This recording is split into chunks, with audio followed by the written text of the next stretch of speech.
One of my all-time favorites is joining me today. It's David Lee Roth. I can't believe it. Hello, Diamond Dave.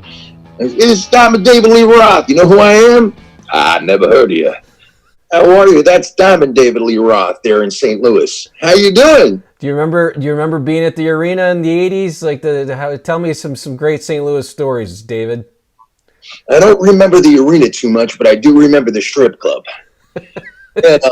I think it was something called Little Bo Peeps, and I peeped on in, and I rolled on down to the local strip club, because to me that was the arena, ones and fives. Who doesn't like a nickel bag to the knees? Give me a little running with the devil, Dave. Just a scream. Wow! All right. So you get this morning. It's early, That's we're on different time zones. I think that's what happened when Magellan went out, or you had the guy that went out with all the two animals. You know what I mean? And Noah's Ark. I think that was the problem. You hit different time zones. You keep one animal species at a time. You got me as David Lee Roth now. That is of course Billy Mira, not David Lee Roth, and I thank Billy for joining me. And we were just talking. You do this David Lee Roth impression, and it's really awesome. But what's great about what you get to do with that is David makes no sense when he's talking. Any interview, he's not going to answer the question. So when you get to do the impression, you just thought you thought Magellan had an ark. It's Magellan, right? Exactly, or was it Noah? They both were two guys on a mission. That's what, kind of like Van Halen. And that's what he would do. He would just go off into these ridiculous tangents. A lot of people have been joining these podcasts to see some former Stern guests and people that work there. And I think everyone, you can tell me, but I feel like a lot of people got to know you because of the David Lee Roth impression that you did on Stern. How did it come about? How did the David Lee Roth? And as I said to you too, I still don't think I hear anybody else doing David Lee Roth. I know now it's probably not as current as it would have been in 2002. It's still great, obviously, but you don't hear it. But tell me a little bit about how it came about that you're doing David Lee Roth. So that's funny you should say that. So yeah, and I always say, a lot of people say, what moment of their career is something that it's all timing and being at the right place at the right time. So I did probably the two perfect impressions at exactly the right time. I'd always been doing Ozzy Osbourne impressions, and a lot of people forget that unless you're like, you remember back, oh yeah, I remember when you used to do Ozzy on the show. And then one day they just came to, it was like right around, I met Sal out. It was the first time I was on the show at all. I called into the show because Ozzy was there with, I think, Jack or somebody. And I started doing an impression over the phone, and I think John picked up. And he instantly put me through. And Howard started making fun of me, and he hung up on me. And this is like a 1 in a billion story. That night, who do I run into but Sal Governale, Sal the stockbroker. But way before he was on the show, we were both doing comedy at a venue on Long Island. And I said to a friend that was sitting next to him, I didn't even know he was there. I said, yeah. I called, he goes, well, you look so bummed. I said, I called to the Howard Stern show today. I thought I did the greatest Ozzy impression. And Howard hung up on me and told me how bad it was. He goes, everybody's been trying to figure out who the guy is that was doing that impression. I'm going to have you on the show in 5 days. I'm like, no way. In 5 days, that was what started everything, and I started doing call-ins. So that was like a chance meeting, and I happened to do the right impression at the right time, because at the time the Osbournes was really taking off. And Howard was very close to Ozzy, so it was perfect to interject it. And then that's how I got to know everybody that worked on the Inner Circle. And one day Gary walked up to me as I was leaving the studio, because I used to walk in, sometimes I would come in dressed as Ozzy, and I would just sit there. And I would just talk to the guys and ask them ridiculous questions, and that was it. I would just basically make fun of everything going on. So I get out, and Gary goes, who else do you do? Do you do anybody else? And I said, yeah, I actually, I do David Lee Roth. I do a bunch of impressions. I said, but a lot of the, like you said, a lot of the impressions, I do the Jack Nicholson, and I do all the typical stuff, and the Robert De Niro, and all that other garbage, and the Al Pacinos. And so I said, but I do David Lee Roth. They said, I've never heard anybody do a David Lee Roth. So he goes, well, why don't we book you as David Lee Roth? So the first time I did it in studio, it was with Cabby. And we didn't say that it was me, but then him and I got into like a thing on the air as David Lee Roth, and Howard loved it. And from that moment on, it was like I was the David Lee Roth guy. But then, as fate would have it, a year and a half, 2 years later, who takes over for Howard. So that whole year of 2005 was a build-up, as you know, to divide and conquer, and to just, totally dump into David Lee Roth. So it was just perfect. It was all perfect timing. That is, it's crazy perfect timing. The one guy who takes over for him in New York is the guy that you do the impression of that you've been doing on the it's crazy. You said you called in, so you were just a fan who called in, basically? And I always get... comedian. I was a Long Island musician, comedian, and I was just starting in the... Because I used to go, I do all these impressions, and I remember I used to do them on stage, and I thought, people really like this. I was a singer, just a musician. And I said, let me try comedy. And I started getting into stand-up, and all of a sudden, everything started to move, like, really fast. It was just one of those crazy things. Yeah, so... That was how does one get through? I remember maybe a couple times going, I'm going to try and call. And I know it was always busy. And I'm like, yeah, this guy's got 70 million people, or however many listening to him. I always got curious how many lines are there? That minutia, at some point I'm going to get someone in behind the scenes. Because I know John is the guy who get you on the air. But just to get through without a busy signal, I don't know. It was the strangest thing. When Ozzy was on, I picked up the phone. It was probably later in the morning, and I remember picking up the phone and calling, and Stone Show. And I think it was John. It sounded like him. And I said it's Ozzy, and I went through this whole thing with him. And he paused, and he goes, hold on a minute. And all of a sudden, when you hear it, you can hear yourself get punched into the show, because now you're listening to it on the phone. You're like, right. And then all of a sudden, you're listening to everything that's happening live.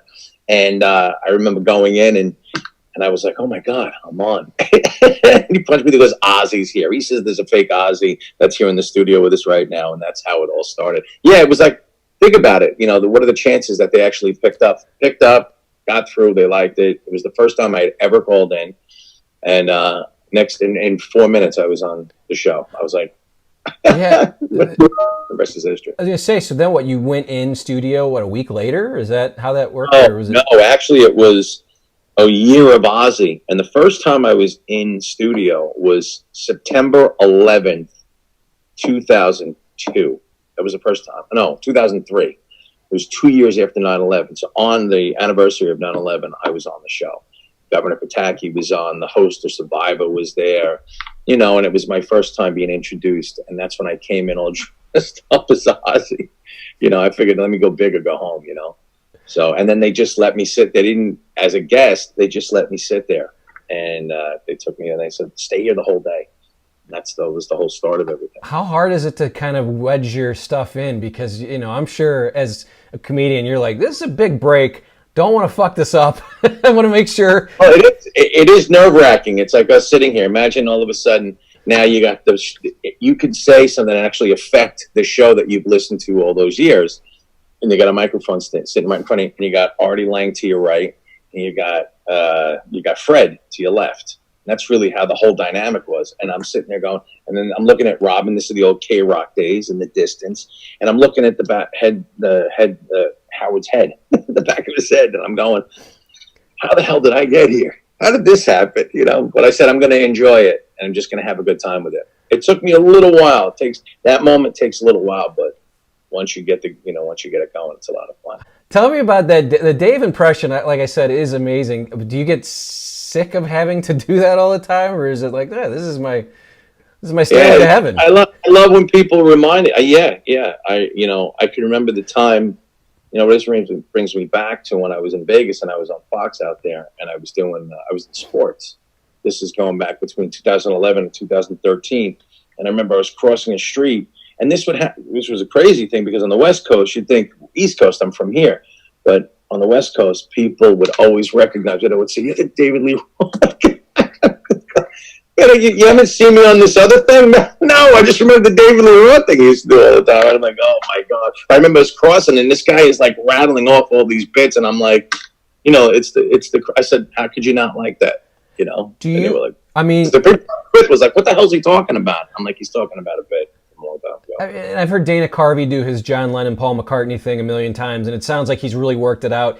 David Lee Roth, it feels like you could just start talking like him, and you don't have to have a script for him, right? Like you could just sort of, if I just say, hey Dave, tell me what's the weather like out there, and you could just kind of, the weather it's always sunny and gleamy. You know what I'm saying? It's always pearl teeth and the bright sunshine. You know, and he'll just go into this whole ridiculous analogy. That's Dave. Yeah. Do you have a script for him that you like when you're on stage, or do you just he's a unicorn?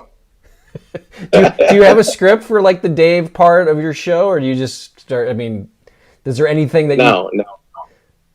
I would sit there and Howard would, you know, literally. So the great thing about Howard is he would give me great questions that he knew I could work with. You know, stuff that unlike me. How's the weather? Right? Yeah. No, but I mean, he just knew, you know, what to throw out that I could sit there and eat up and jumble it. It all depended if it was something relevant. But yeah, you know, what's crazy is that a lot of the predictions that I made on the mock show that we did back in 2005, a lot of those predictions, oddly enough, came true. He did a lot of that stuff when he walked into the studio. He opened the windows, from what I understand. I think he just changed the whole atmosphere of the studio. He was doing it barefoot. Palm trees. You know, yeah. Palm trees. I said, I'm going to rip out the walls. I'm going to put down sand and put up some palm trees. So we've got the sun shining in here tonight, you know. And it was like, he did all that crazy shit. Isn't it odd that I mean, there's so many people that could have taken that job, and I guess if you're a radio head honcho, you have to think, all right, we're replacing the king of all media. I mean, so you do have to do. I guess I just couldn't imagine that would work, though. I mean, he can talk and he can do his thing, but it's the problem with Dave is that he's, believe it or not, a lot more cerebral than people think he is, and he's an intelligent guy. He's not an unintelligent person. He's a little bit out there and a little bit eccentric, but his life has given him that benefit to be able to do that, you know, has afforded him that. So the thing at Dave is I think he got a little too deep and didn't expand. He should have immediately put together a crew, somebody to bounce off of. He should have had a comedian in there with him, somebody to and I think he was doing it a little on the fly. I think he was learning. But think about Dave's position. He had nothing to lose. He was making $4 million a year, guaranteed money for whatever they lent the contract. So if you want to fire me in 4 months, he still gets paid. You know, I think he wanted to be successful, but I think in the back of his mind, he knew what a task it was going to be. I was a little surprised that he didn't take a couple of steps before then. But who knows? Who knows what he was thinking? I think he. You ever meet him? He was going to get shot. Yeah. Have you ever met him? Ever been able to do this for him, or to get to have a conversation with him at all?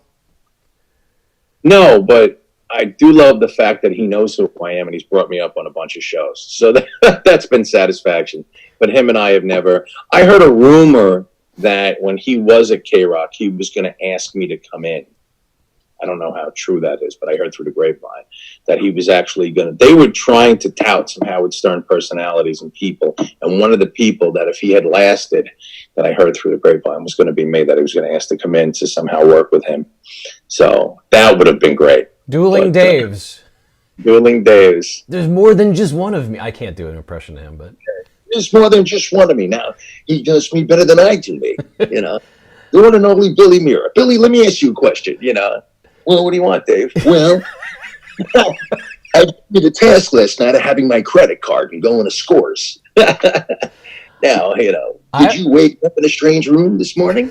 You know, I always mess this up, but I remember when Dave and Sammy were touring together, and I think Dave was on Howard's show, and he said, well, how do you guys decide who's going to finish the show? He goes, Sammy's good at either warming up or cooling down. Warming up or cooling down, you know? Like he had already thought this. From me, it was like speedballs to milkshakes. Oh, man. You know, 2 big dogs, 1 dog ball, you know, stuff like that. Like, where does he get all these stupid sayings? Well, that's the point to Dave, though. That's what makes it. That's what I would do. I would, prior to it, I would just maybe write down a few things and then pull them out that I could kind of say, well, there's some great Dave-isms. That's always the preparation that would go into something like that. So I remember, when they brought him in to just be like the afternoon guy to test him out, I think it was. And he was talking up songs. And he was, doing these, like, for Ben Caught Stealing, he did this whole thing about a dog. And look at the dog back there in the background barking. I hope that's not my dog. and you could tell he had nothing prepared. It was hilarious. It was like, now if Dave was doing a music show talking up songs, I think I could be into that too. But it was pretty. Casey. You mentioned being in the studio with Artie. I'm a huge fan of Artie. Do you know Artie real well? And how is he doing? How is he? Yeah. Where is he? That's me and Artie. I would consider him a friend. I wouldn't say we're like blood brothers, but I do consider Artie a very good friend. I hope he's doing good. I've heard that he's kind of fallen off the map as of late. So I hope that he's okay and everything's good. I'm praying, But, I hear from Artie when everything's okay and not, when everything's not okay. I kind of worry. But he may be just taking a break right now, maybe that's something that he needs. Maybe he's afraid of COVID, Maybe he doesn't want to get COVID. He likes everything else except for COVID.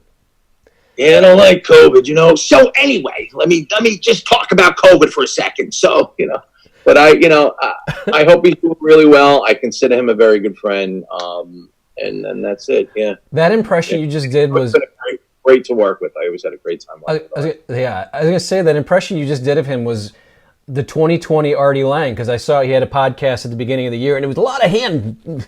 Yeah, a lot of hand. So, and then he would sit there and he talks, and he's got that growly voice. But now it seems like his mind is a little. And I think that's for him. His mind is all over the place, He's a comedic, on funny comedic genius, and that's great. That's really important. Do you ever I love that? Yeah, well, that's something I can relate to because I like to, in a conversation, I can interject a lot of funny stuff, so I can relate to him. So we relate a lot to each other. Except I do the impressions, Did you ever tour with him? Did you ever do any of those big shows that he did? Because he was, man, that was the greatest thing for him. Like just getting I remember. Not radio, Carnegie Hall. It was like a big deal to him to be playing that place, and I saw him come through. A big place, it'd be big for anybody. Right. Yeah. I mean, it's a huge accomplishment from a kid from Jersey, What were those? What was it like just being around those tours? Because he was like the rock star of the show, so he was really the only guy going out and seeing the fans. Yeah, it was very interesting to watch because in those years there were a lot of hanger-oners, people. It was crazy. I'm sure it was crazy for him. It wasn't as crazy for me. I just witnessed a bunch of stuff. And I tried to, to not be that guy with him, all the time and try to keep everything, as down to earth as possible. And, but I have a ton of stories that I wouldn't ever tell out in public. I've talked to him about it if he ever wanted to on the air, but yeah, it was crazy. It was crazy. Put it this way. I guess the question is, did anybody see that coming? Yes. Anybody who knew him well enough saw what was going to happen eventually. I didn't think it would go down the way it did on the show. And he's got so much, talent, Artie, that, he's got a great future if everything goes, the right way for him. That was, it sucked because for me, it was sort of the end of the show for me. I loved the Jackie era. I was a kid when Jackie was on, and then I was in my 20s when Artie was on. And when he was no longer on, I was like, this just isn't going to work for me. I have to hear Artie in there just kind of jumping in and his one-liners were... Have you listened to the show since his departure? Yeah, I mean, and especially just, and everyone talks about the MARCI TURK era. I mean, it's just not the same, and I understand evolving and all that stuff, but it's just not the same. I mean, it's still good. Howard still does great interviews, obviously, and I can be entertained. I really wanted to hear how he was going to handle this whole COVID thing and working from home, and I do.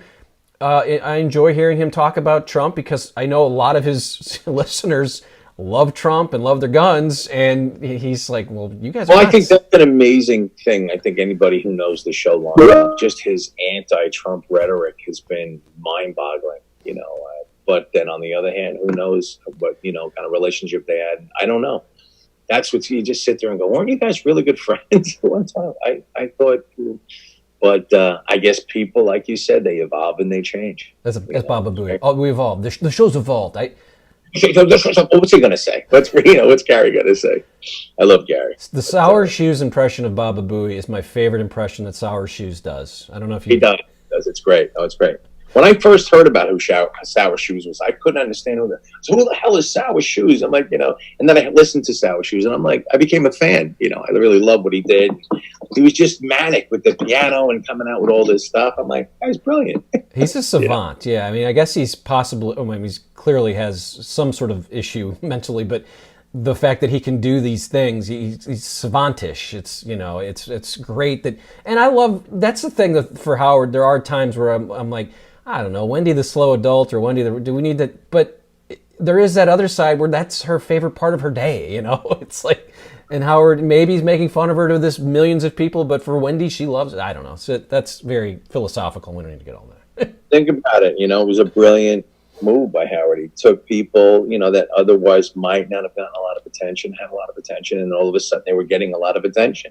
So for them, it was a great thing. Howard got fodder for his show. They were getting attention. Everybody's happy. One hand washed the other, and both hands washed the face, That's very good. So again, the show is different now. You're not really on there as much, right? I mean, he doesn't really even have comedians call in or sit in or any of that. No, it's the craziest thing. I would always still relish the opportunity to go in there and volley with them on a regular basis again. But like I said, I don't know. I mean, it just seems like the show has evolved into something completely different. Even when we used to go in there creatively, it was a different vibe back then. I don't know what it's like now. It'd be unfair for me to say that. I just know that I'm called upon every once in a while to do something. Can you do this or do that? And Howard's always been gracious. So, but yeah,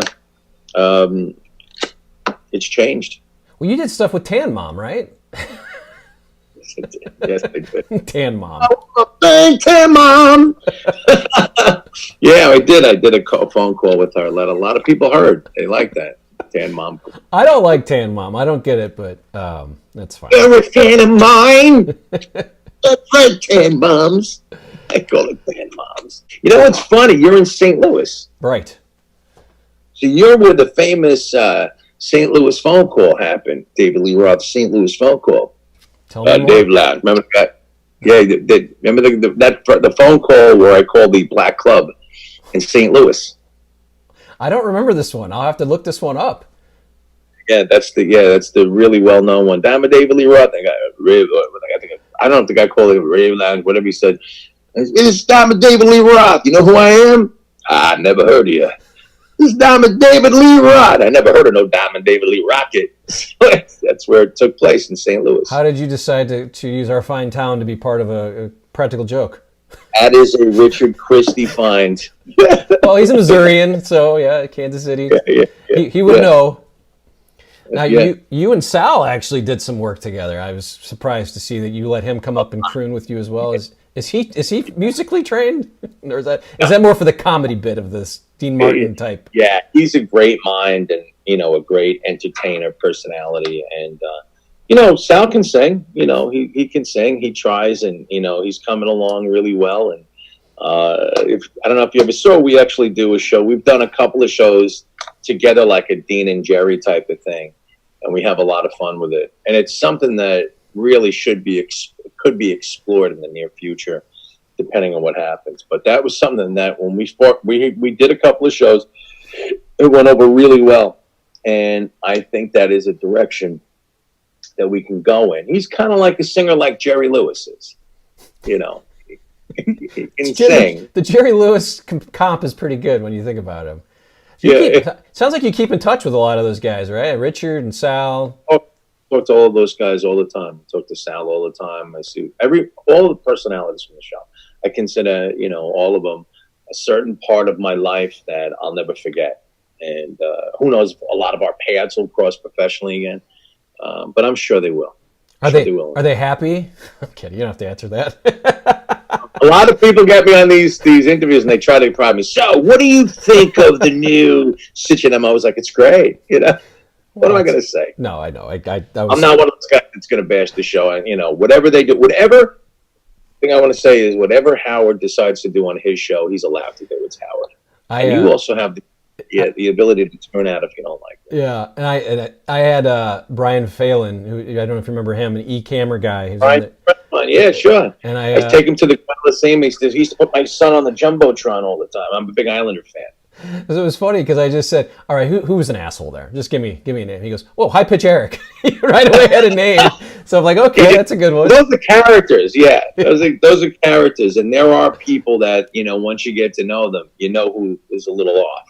Yeah. And Eric is definitely a little off. Thank you, Billy, and thank you for watching here. Here's the pitch. Again, sponsored by Masses Restaurants. 5 locations in St. Louis. STLmasses.com is their website. Go there to see the menus and figure out where they are. If you're driving through St. Louis or if you're from St. Louis, you know about them. Thank you for watching. We'll see you next time.